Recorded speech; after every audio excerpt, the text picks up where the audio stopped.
Good morning, good afternoon, good evening, everyone. Welcome to our monthly edition of our ZTNA Table Talks. I'm Ixta Gerard, and I'm very happy to have you all join us today in this monthly webinar series where we delve into the world of Zero Trust Network Access.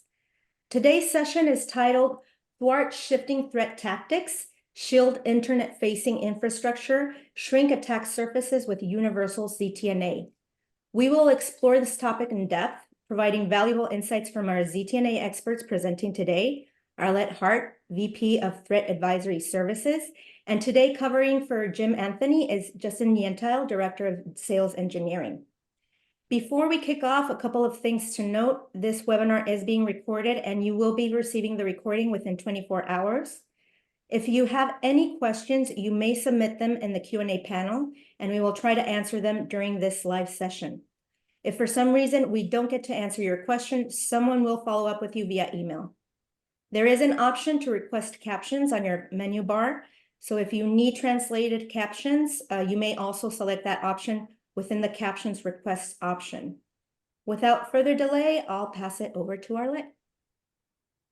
Good morning. Thank you for joining today. First, I wanted to do a little bit of introduction of ourselves so that you know who it is that's talking to you today and why we are here. First, my name is Arlette Hart. I am a threat expert. I'm also the Vice President for the Threat Advisory Services, which is my pen testing team that is just a really solid, second to none capability pen testing team that dives deep into the infrastructure and makes sure that the applications and the solutions are rock solid and you have remediations that can be put into place. We also do malware analysis. So you can submit malware to our team and we can turn it around and deliver reports that are really useful to the end users. My own expertise comes from a number of years. Started off as a contractor to the Federal Bureau of Investigation in the US. And then I moved into a government position and I managed the SOC, I managed the threat intelligence, I managed the insider threat and the external threat. And then I became CISO, so I also started managing all the compliance. From my time as CISO at the FBI, I gained a huge perspective on what this threat looks like, and I've maintained that perspective over time. I've also worked for defense contractors, Leidos most recently, before I came to Appgate. And I came to Appgate intentionally, so just want to get this out originally. I came here because this is an amazing solution and one that was worth looking into and worth getting behind. So this is what I think is the most important capability in moving towards a zero trust model. And zero trust is really absolutely fundamental in addressing the shifting threat landscape. I'll talk a little bit more about that. One of the things I'm going to be talking about is what this landscape looks like from a CISO perspective in particular. So you can turn it over to Justin to introduce himself, and then we can move from there. Go ahead, Justin. All right, thanks, Arlette, and welcome everybody. Thanks again for joining us. My name is Justin Yentile. I run a sales engineering team here at Appgate and deal primarily with our award-winning ZTNA solution, Appgate SDP. So I work closely with Arlette. Arlette is going to be our content expert today, so obviously she's going to do most of the talking, and so we'll let her kind of kick things off here. So without further ado, Arlette, if we could jump in. Absolutely, thank you. So you've seen a lot of news recently, and it's more news every time you turn around. You know, 5-10 years ago, it was not a constant, this person got attacked, that person got attacked, this organization got attacked, that organization got attacked. But now it is a constant onslaught of attacks. And the number of people and organizations that are attacking is been rising. Still over 80% or approximately 80% is external attacks. So people banging against the infrastructure, sending phishing emails, doing things that are awful and are compromising your infrastructure. But 20% approximately is internal. These are people who work for your organization and who either through intent or by accident are making mistakes that are costing money and data and time and all kinds of things like that. They also have people who are multiple organizations or combining organizations, combining internal and external to attack in a consistent way. And then finally, there's partners, people that you're trusting with your organization's data or to help your organization that are also representing attacks to you.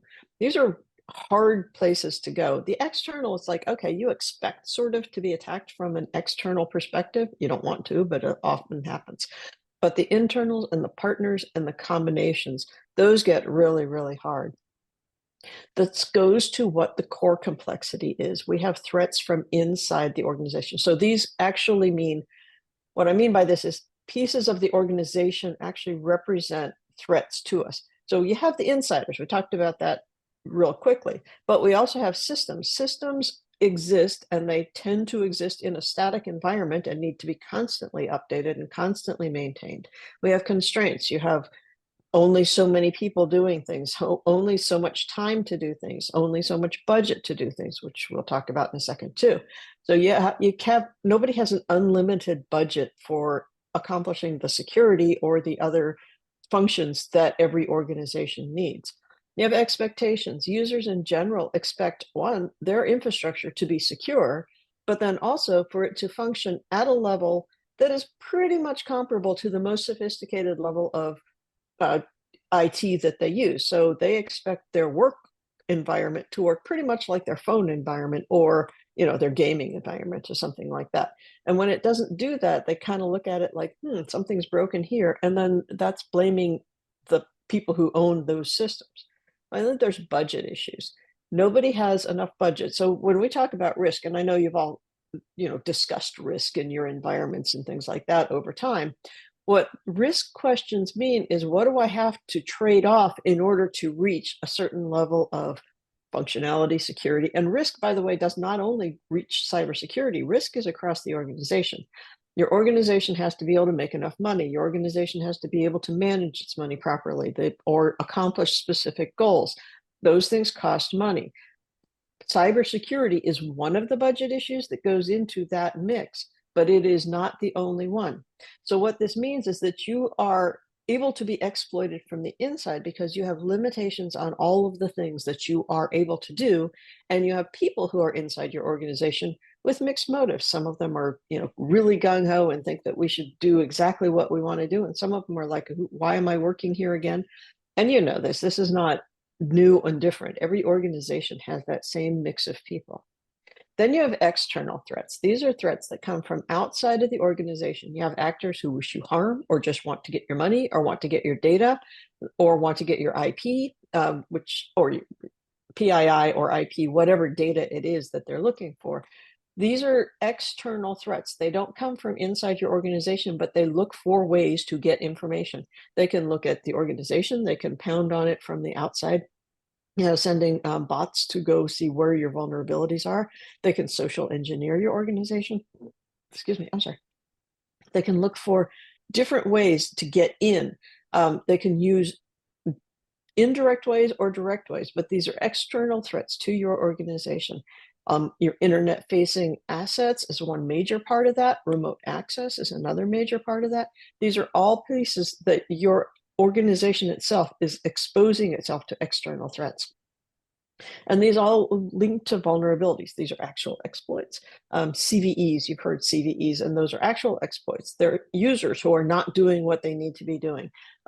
System administrators who leave a thing open by accident or intentionally.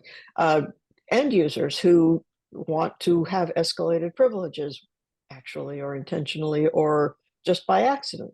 There are automated attacks that can take advantage of vulnerabilities. They go to 0-day, they go to end days, they go to misconfigurations. There's all kinds of ways that these vulnerabilities exist and are exploited. Again, every day you look at this, you look at things like Ivanti. It's like, yet again, just today I saw MITRE was exploited by Ivanti. And it's like another gap in a place that should have been locked down. And that turns into areas where the core complexity is extremely complex, and the real story is attackers are coming after you. And so obviously there's a lot to unpack there, and a lot that we need to worry about. And it really lends towards the old security adage of, it's not a matter of if you're going to be breached, but rather when. And so we need to be prepared for that, right? Absolutely. And the less attack surface you have, the better it is. And the more you understand what that attack surface looks like, the better you are. Cleaner is way better than messier, and closed is way better than open. So default deny is absolutely critical in this space. Definitely agree with that. So what kind of attack vectors are we talking about?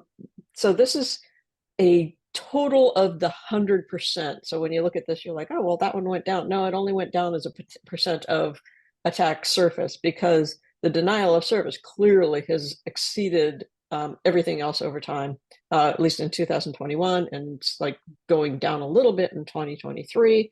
But this is from Verizon's DBIR report. In fact, all of the statistics that I'm pulling right now are from the DBIR. And if you haven't seen that, it's an easy read. It's a good, nice snapshot of what the attacks look like over time. 2023 is the last one. The next one should be coming out in a couple of weeks. But web application attacks, system intrusion, social engineering, all of the usual suspects. These are things that add to the complexity of the attacks themselves, because you have to guard against each kind of attack that you have.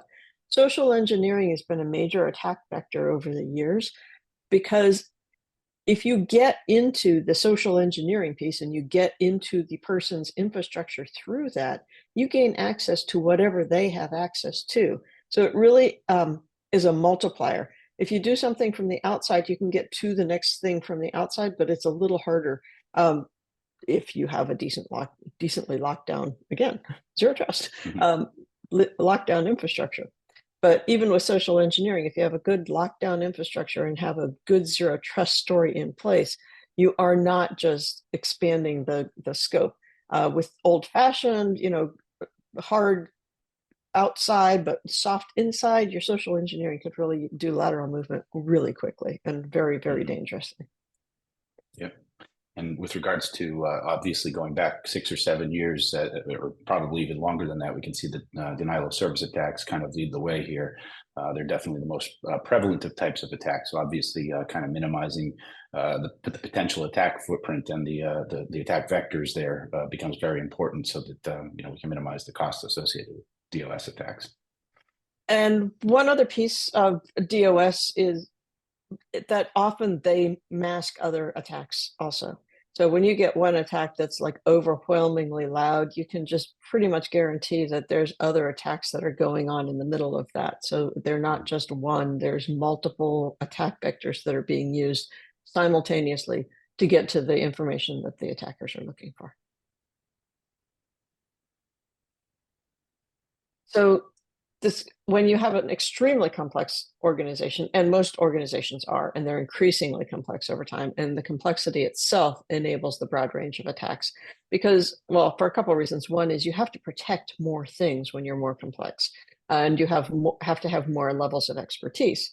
So it's not like one thing being done, multiple times. You have your web applications, you have your external facing, you have your ransomware attacks that can attack through email or from an external perspective. You have to manage your email. You have to have the people in place to be able to address things like carelessness or sharing or other kind of policies that you really don't want to share. And the more complex your protections are, also means you have more challenges making sure that you're managing those protections properly. So keeping things as light as possible on the protection side, but as effective as possible, is really important. And having single capability that can do something that is really important makes life much, much easier. You do want enough complexity or enough diversity in your protection to be able to make sure that you're not just entrusting one organization with everything, but you want to make sure that the complexity itself is not the driving force. So when you can do a single kind of operating system, it's much easier than doing multiples. When you can do patching in a single way, it's much easier than having, many, many different kinds. Nobody actually accomplishes that. Everybody has the complexity, and it just is what, where you start. But then you lock down your external pictures, and you lock down things that can be locked down, and you really make a lot of progress in that space. So I'm going to start with Insider, because it's an easy thing to overlook. Everybody sort of pretends that oh yeah, we monitor insider threats. There's a lot of, 68% of the threat actors are internal threat actors, not just external threat actors. And when you have an internal actor, it is a different story, because these are people that you're trusting with your infrastructure, that you think, oh, this is not a problem. They would never do anything like that. They know how important this stuff is. But these are humans who are doing things either intentionally or unintentionally. What gets to be important here again is making sure that they only have access to the things that they need to have access to. And by the way, only have access to things that they need to have access to at a point in time. I don't know if you've paid attention to the concept of gathering and collecting accesses, but that's a piece that really needs to be attended to too. A lot of times when you have a large organization, people move across different parts of that organization. And at one point, they're in like the IT function, then they go off to help on the HR function or the finance function or something like that. If they're not being audited regularly, they will retain those privileges, because it's, well, why would they give them up? It's a natural thing to do, to keep what you had. One of our customers actually blocks 99% of all ports on 18,000 servers. That's a really important thing. That means that those ports are not available to just anybody, and they cannot be used. They blocked 202 million SMB port requests over the last 3 years, I believe it was. That's a lot. It makes you a level more secure than you were before, because without AppGate, those were just open. And we also blocked 72 million high-risk reports. This blocks unauthorized use. But again, one big piece of making sure that you're blocking unauthorized use is making sure that your users are truly authorized, and you audit that regularly. There's legitimate people who are bad but trusted. So you didn't think that they were bad people, so you might have thought, oh, I can just trust this person. They wouldn't do anything. There's accidental access, which is both leftover access or accidentally disclosed information. Systems are exposed that were not supposed to be exposed. This is a place where we shine really well there. Expectations missed. You were supposed to have patched a thing. Oops, forgot that one. That's a big problem. And then you have legacy behaviors. We always did it this way, so we're always going to continue doing it this way. As technology changes over time and everybody kind of falls into this role, they get stuck where they were. And it just always is a consistent process that it just turned on whatchamacallit, closed captioning on me. But it's like, wait, I'm there. It's a consistent thing that people tend to stay where they are and assume that that is the right place. Go ahead, Justin. Mm-hmm. Yeah, no, I was just going to comment on the 99% of all ports, blocked by this customer example that you're giving here. I mean, obviously, with solutions like AppGate SDP and Zero Trust Network Access solutions, we're really able to help apply that principle of least privilege. I mean, ultimately, when you think about it, there's no reason for somebody, for example, in sales, to be able to access an SSH port on your servers in most cases, right? So, that least privilege principle is very, very important in terms of helping to prevent the over privilege of the insiders and so forth. So the whole reason I'm in cybersecurity is because of an insider in the first place. Back in 2002, a man named Robert Hansen worked at the FBI and was a spy for Russia and stole all kinds of information, did all kinds of damage. Again, you don't think somebody inside is going to do that to you. You think that they're going to be, honest, straightforward, uptight, even if whether you like them or don't like them. It's like, you don't think they're going to betray you. And that's a very, very hard space, or be so reckless that you're not able to rely on them to have done the job that they're doing. So it's a hard place, but you have to pay attention to those things. Yeah, definitely. And especially when it comes to privilege misuse. And this is a huge part of Insider. Another famous insider is obviously Snowden, Edward Snowden, Mhm. who had excessive privileges, and nobody was really marking what kind of privileges they had, and they did not take privilege away after he had changed jobs. So you end up with a person who doesn't have the right access being able to exploit that access for terrible reasons.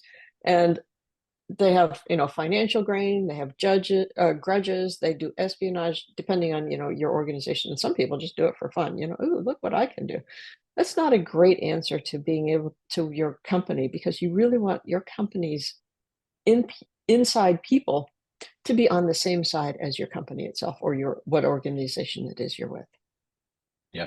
A more recent example of that too, Jack Teixeira, the National Guardsman that, recently leaked a whole bunch of classified documents that, really he shouldn't have had access to in the first place, probably, Absolutely. Yeah. Or the guy in the State Department the other piece that is important with privilege misuse is that sometimes those people with the privilege are legitimately with the privilege. So in cybersecurity, we look at job rotation as being a major function that you just do because you're trying to protect yourself. Job rotation should go with not just cybersecurity functions, but also other functions, because people have misused privileges throughout history in order to do things that are against the organization itself. The guy in the State Department just a few months ago has been spying for, I think, Cuba for 20 years. And nobody caught him. Why are they not rotating jobs? And hindsight is 2020. I get it. Nobody really gets that kind of piece of information, but making sure that you really have a decent perspective on what else your people might be doing is really important. Yeah. External threats. Internet-facing services are a huge target. I think a CrowdStrike report said 73% of attacks on your external surface are not even using malware. They're just exploiting vulnerabilities that exist there. This is really hard. Remote access is a huge threat. When COVID happened, suddenly everybody was going home, and the remote access threats just got slammed. People just being compromised all over the place. Your partners, your contractors, and other third parties, people who are working with you on things that you want to be working with together. If your partner's compromised, you may have a gap there. If your partner's has got insider threats, they may be using you as their conduit for the insider threat. Your contractors, same story. Do you trust them? Are they trustworthy? In government, this becomes an especially hard problem because they are very reliant on contractors, and they leverage them as essentially trusted entities. They can't always just say, oh no, only government people can do that. And there's other third parties that also work with you, and at different levels across the board. Make sure you know who they are and what they're doing and who else they're working for, because a lot of times, well, to the best of your ability, partners may be working for your competitors, which is fine. Mhm. Sign NDAs, make sure that you have the right perspective on them, but you don't give them information that is threatening to you. Supply chain. We've seen this, obviously SolarWinds, major supply chain. When the XY vulnerability that just came through in GitHub, I think it was, those are places where your supply chain, even, so open source and closed source are two sides of the supply chain question. Making sure that you are able to see what your tools are doing and you're not then being compromised. So even if you rely on the supply chain, can you lock it down to a level where you can see if something's going wrong? Some people did not get hit with SolarWinds attacks because they had a more locked down infrastructure. Actually, again, AppGate was a good example of how to protect there.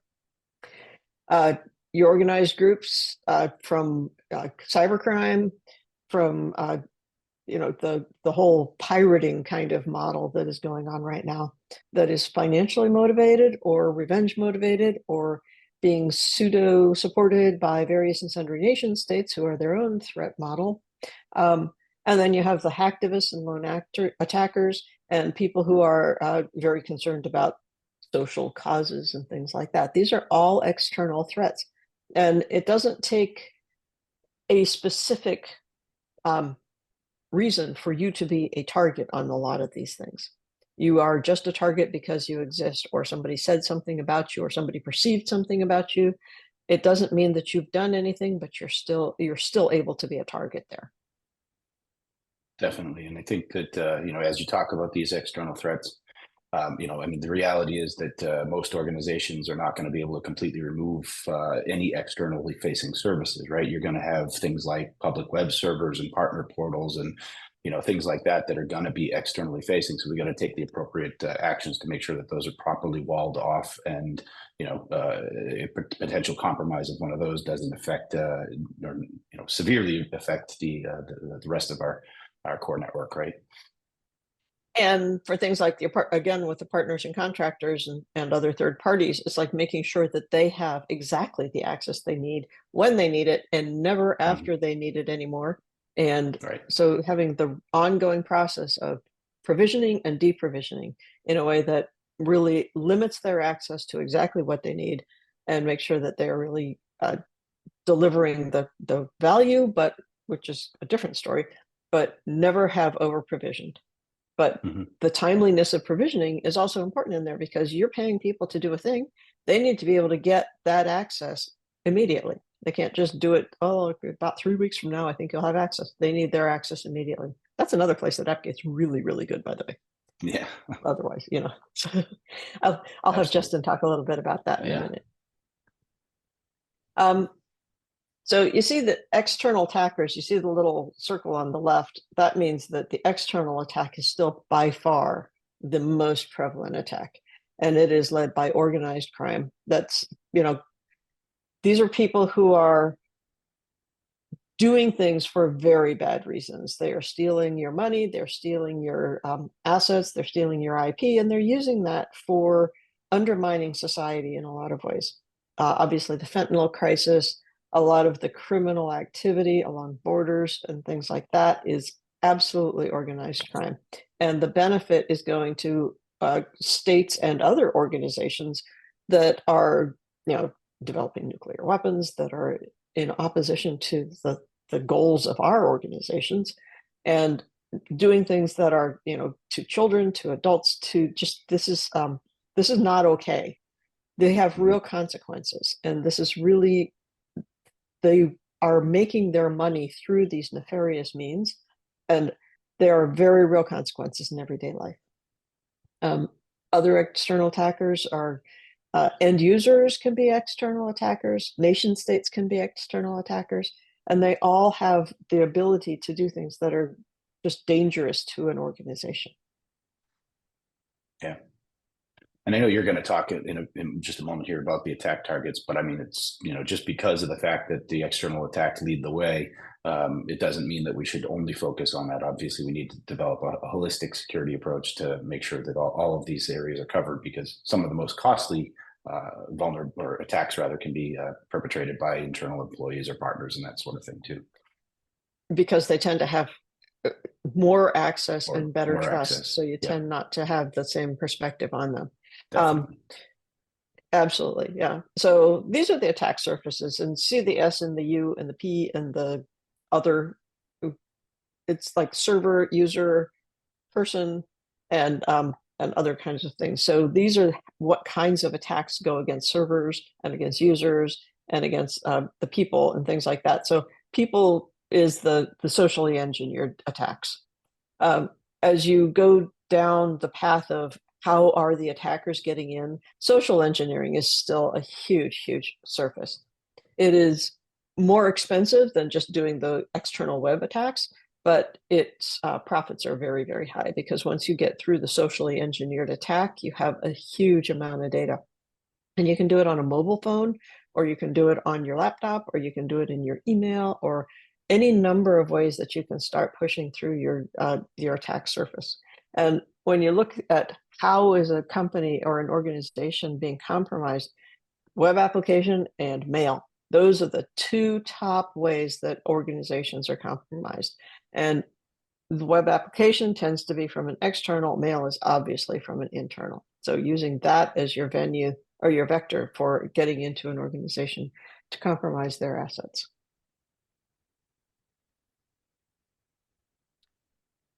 So this is why it's not easy.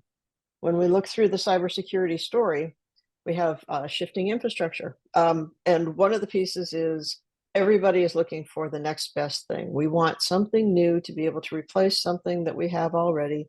We want something better. We don't necessarily want to retire that old thing. We just want something new and different and faster and stronger and more able to do different things.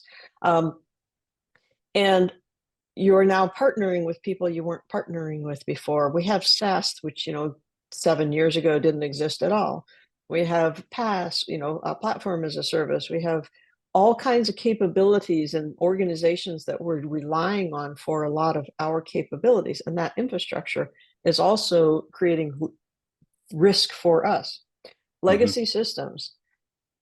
Go ahead. Oh no, I was agreeing with you. Oh, Yes, okay. the shifting infrastructure is definitely a huge challenge. I mean, I couldn't agree more. I mean, it presents new sets of challenges in different areas that we've got to worry about that we didn't have to, like you said, a few years back.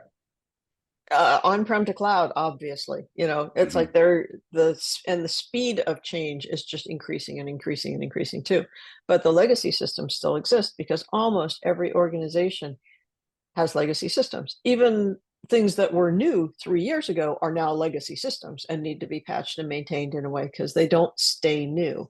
So maintaining legacy systems, and the older an organization, the older some of those legacy systems are.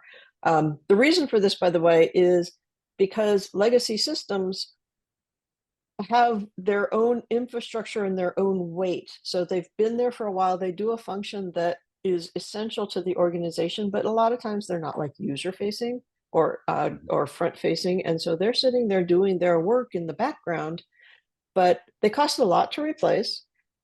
They're not user facing or generating positive income that way. So it gets really hard to replace those pieces of your infrastructure or even maintain them properly, because if they can't be patched anymore because they're legacy, it gets really challenging. Meeting user expectations is a huge component here too. Users are both your clients and your employees and your partners and your everything else. Employees expect your infrastructure to be really great, and they expect the people that you work with, if they're doing consulting for somebody else, it's like, well, that person's probably high speed and really on top of things. Yeah, maybe not. You can't tell. But this is like setting the expectations of whether they are making sure that you understand that they do expect things to work in this particular way. We talked about budget constraints a little while ago. It's not easy. You have to balance the cybersecurity budget against the overarching budget. Invisible constraints, things that are just, no, we cannot do that because random person has this particular need that does this thing that means that we cannot change that thing in this place, and that kind of thing. Those ones are really, really hard to find. And then missing expertise. You need to manage things with a lot of IT people. You have to manage things with a lot of cyber people. You have to manage things with a lot of people who have very, very specialized expertise. And that expertise can be very challenging to find. So in order to do cybersecurity, of course, what do you need? Well, you need a lot of systems. You need, XDR, you need to be able to do your detection and response capabilities. You need to do monitoring. You need to do your encryption. You need to do your perimeter defense, your internal defense, all those kind of pieces of things. You need a lot of people on your SIM. So you need to be able to monitor the piece, which kind of pulls all the pieces together. You need people. You need the people to be able to run the IT side of it, to run the security side of it, to run the intelligence side of it, making sure that you have that that perspective in an ongoing way. There's a lot of ongoing maintenance for your IT systems, patching and upgrading and all those kind of things to make sure everything's up to date. For your security systems, putting in the right signatures, making sure that they work properly in place. If you have blocks, making sure they're not blocking things that should not be blocked. Making sure that you have the right visibility, making sure that you're measuring the things that need to be measured in order to make sure you don't have a vulnerability to internal and external threat. And then you have a lot of reliance on experts. And this is very hard. you have to rely on them because they're the people who actually can pull all the pieces apart and make sure that what's going on is really what's going on at different levels and different places. Again, my team is a rock solid penetration testing team. They are absolutely the experts in this space. And I rely on them to really be able to say, this is what's going on in this space, and this is what that risk looks like. And they do it. They demonstrate why they are the experts, but there's a lot of reliance in that. And then the other piece you need is a lot of intelligence. You can read the open source intelligence, which is generally what those of us not in the security space or not in the IC work with. But there's a lot of information. CVEs get released every single day. Are they applicable to you? You read the general mail about who is being attacked, where, when, all those kind of things, making sure that you have the intelligence you need and you can roll that back into your infrastructure to make sure that you are continually monitoring where you're vulnerable. Mm-hmm. The challenge is we have to make this more manageable. Go ahead, Justin. I know. I couldn't agree more that we've got to pay attention to what's going on in the world, and where the vulnerabilities that are known exist, and be aware that even those that aren't known today, could exist tomorrow, or might even exist today that we don't know about them yet. And so, I think all of this kind of comes together, and like you said, we have to make this more manageable. So, can you tell us a little bit about how we can do that? What do you do? Yes, absolutely. Obviously, I went through this entire discussion because we have to take this threat seriously. There are many aspects of it, and we really, really need to take it seriously. And one of the pieces that really helps do that is by adopting a framework. Obviously, NIST or CIS have really good frameworks that let you measure your own cybersecurity and your resiliency to make sure you understand exactly how you're protected. It goes against, the different, identify, detect, protect, respond, recover, those kind of components, and make sure. And so when you put the whole picture together, again, I look at this first from a CISO perspective and say, okay, here's the pieces that we need to have in place. Again, deny first, always deny first. I'll get to that at the bottom of this slide too, but making sure that you know who it is that's on your system, what devices are able to access your system, where they are, who, and what they're accessing, what they're actually doing. So it's not just whether they can, but are they doing it? So using the right tactics to thwart the threat. Pen testing, really critical, helps you find your weaknesses. Are there places that you did not notice that are really critically vulnerable? Multi-factor authentication. This is huge. If you have not put multi-factor authentication in place, put multi-factor authentication in place. This is the second step to safeguarding your identities. The legacy password brute force stuff is very, very doable. You can find an identity, you can brute force a password. There you go. You're all the way in. Put some multi-factor in there. It's easy. And we actually, when you put AppGate in place, we help you do it. So it's really, really good.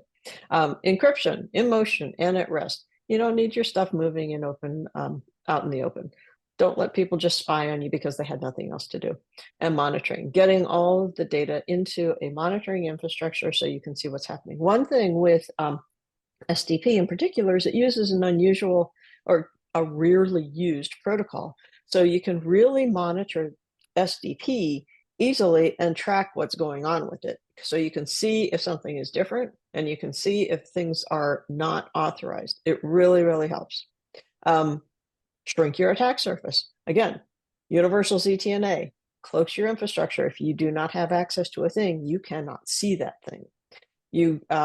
And from outside, you can't see things either because they're blocked off from the internet. So lock down and monitor your internet facing elements.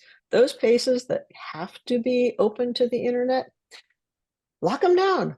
Make them that's where you spend all of your money, or most of your money, except for the ZTNA piece of it. But once you have a decent infrastructure in place, lock down your external and make sure that one is just rock solid and you can monitor it consistently. And then deny first, only allow when needed, and validate regularly. And validate regularly also means deprovision. Deprovisioning is one of the hardest and one of the least pursued activities that happens, but it's really critical. Agreed. Couldn't agree more. And so with that, I think that this kind of brings us around full circle to, obviously, Appgate as a company, we can't help you mitigate every single potential attack vector and problem that you could face. But Appgate SDP is our award-winning Zero Trust Network Access solution. And it can obviously help to mitigate a lot of this. It can help you to really apply the principle of least privilege to grant just-in-time access for the right users at the right time under the right circumstances. We would cloak your entire infrastructure, including the Appgate SDP components themselves, using a technique called single packet authorization to do that. And it really is a great solution, and we would really love to see everyone here who's not familiar with it to take advantage of our free trial. And so as you can see here, with no fees or contacts, you can sign up for a free trial. You'll get 30 days working with our solution. You'll get a guided tour to kind of explore the solution and get it up and running pretty quickly and be able to help protect some of your assets to do so. Yeah, the deployment speed is really impressive in Appgate. Yeah, definitely. And so without further ado, I guess that kind of wraps up our discussion for today. I'm not seeing any questions in the Q&A panel, but if you do have any, feel free to pop them in there and we'll try to answer them before we actually head off here. But I want to put in a quick plug for our next ZTNA Table Talk, which is happening in about a month on May 21st. And where we're going to talk about how universal ZTNA can replace or augment legacy security solutions. And so, it's sure to be a very exciting conversation, and we'd really like to see you there. Again, on behalf of Arlette and the rest of the Appgate team, I'd like to thank you all for joining us here. A lot of our content here with regards to the material that we presented to you for the statistics and so forth was taken from, as Arlette mentioned earlier, last year's Verizon Data Breach Investigations Report, which you can see at the link that you see down below. But obviously Arlette added a whole lot of color. Hopefully you found this interesting and helpful, and we'd love to hear about it. If you have additional questions, feel free again to reach out to us and we'll get back to you. With all that said, thank you again for joining us, and we'll see you next month.